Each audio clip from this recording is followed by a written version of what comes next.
մենք պետք է վերադառնանք 1920-ական, 30-ական թվականների ժամանակներ,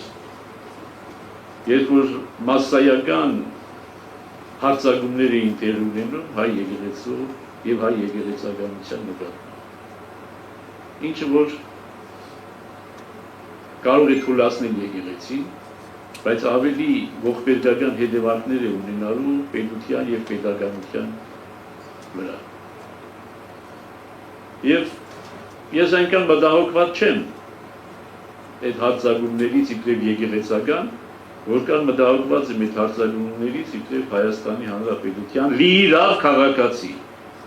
Ես լիիրավը միշտ շեշտում եմ, որևիցե մեկը իրավունք չունի հոգևորականին, որը միայն Հայաստանի Հանրապետության քաղաքացիություն ունի եւ կարող ուներ հնարավորություն ուրիշ քաղաքացիություններ ունենալու եւ չի ունեցել,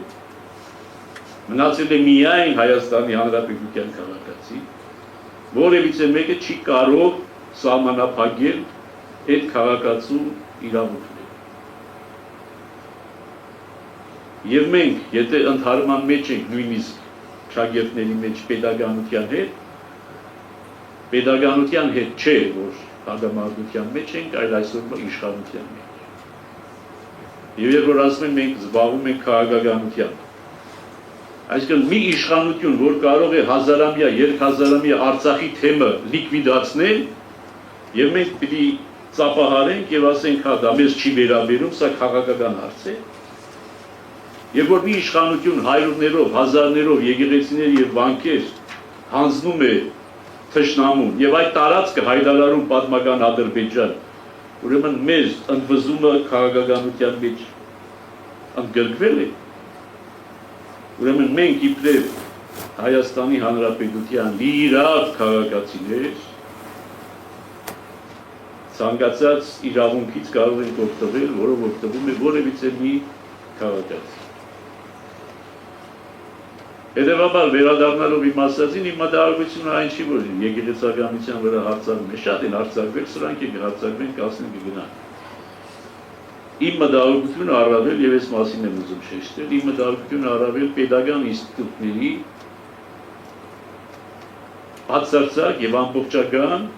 եւ ասված մի առաստ որ անվերադարձ լինի կոլապսն է։ Այսինքն վարչապետի պաշտոնը զբաղեցնող անձը մտել է մի տարածք, որ իրենը չի, եւ ինքը ոչ մի իրավունք չունի, ոչ որպես քաղաքացի, ոչ որպես վարչապետ մտնելու, բայց մտել է, եւ պետական ինստիտուտները իրեն չեն ասում, թե այս բանը մի արա։ Այսինքն չկա ազգային անվտանգության ծառայություն, որ ասի գիտես ինչ, ազգային անվտանգության սպառնալիք է եկեղեցին փոխել քայքայել ներսից։ Չկա ազգային անվտանգություն փաստացի,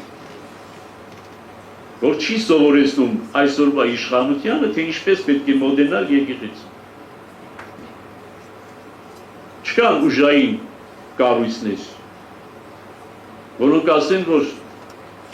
արտարադատության նախարարություն, որոնք ասեն, որ գիտես ինչ, դու օրենք ես խախտում, սահմանադրություն ես խախտում, իրավական նորմերն ես խախտում, մտնում ես մի տարած, որտեղ իրավունք չունես մտնելու։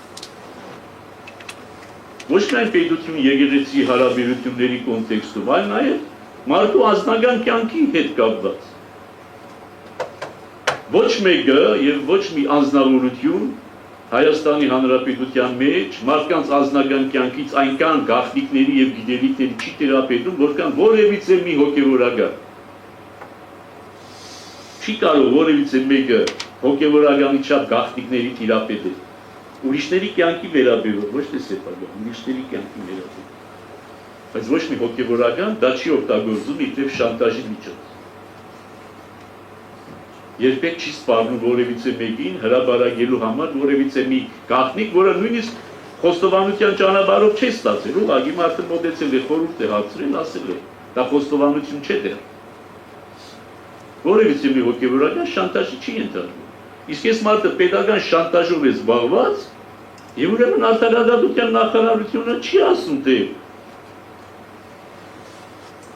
պարոն, այս օրենք ես խախտում, հանցագործություն ես կատարում։ Քննչական կոմիտեները քրեական գործեր չեն հարուցում։ Առաջին տիկին համարվողը մանկապարտության մեղադրանք է ներկայացնում, անորոշ, անդեմ, հայ եկեղեցու հոգևորականների նկատմամբ եւ քրեական գործ չի հարուցված։ Եվ քրեական գործ չի հարուցվում։ Առողջապահության նախարարությունը չի տեսնում, որ առաջին անձը, որը զբաղեցնում է դատորը, հոգեկան լուրջ խնդիրներ ունի։ Այսինքն ոչ մի ինստիտուտ չի աշխատում այս երկրում, ոչ մի կառավարական, ոչ մի պետական ինստիտուտ չի աշխատում։ Հետևաբար իմ մտահոգությունը, սա ասեմ եւ վերջացնեմ, երևի